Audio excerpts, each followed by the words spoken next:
Louisiana offensive lineman Nate Thomas, Caden, he is another well-respected left tackle. We mentioned Driscoll, a few moments ago, but he graded out around a 75 this year, according to PFF, which is probably a little bit lower than you would like. He played almost 1,800 snaps at left tackle during his career. He helped lead a pretty resurgent, though, Louisiana rushing attack this past year to a top 3 finish in the league after they had dropped a couple of notches down to 7th the year before. So definitely good in the run game. He was an honorable mention All Sun Belt pick this year and became the starter at left tackle in 2022. And Caden, I think one thing to keep an eye on, this is a player who did sit out that New Orleans Bowl in that loss to Jacksonville State. And it'll be interesting to see how NFL teams look at that decision for Nate Thomas.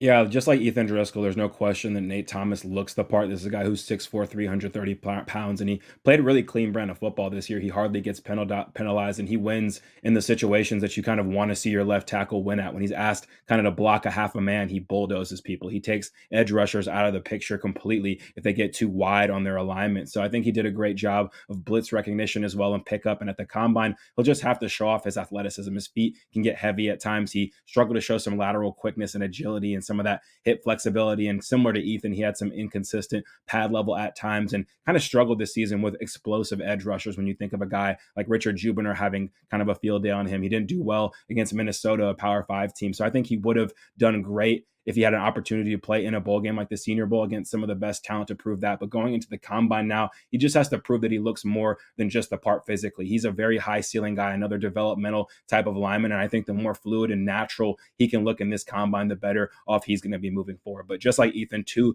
tackles, I think, in this conference are coming out of the Sun Belt with a lot of potential. Now they're the kind of building guys that offensive line coaches at the NFL level can see. And if they see enough of that glimmer of hope, they see that potential, you can draft this guy or pick them up with the hopes of molding him into a potential NFL bona fide offensive tackle.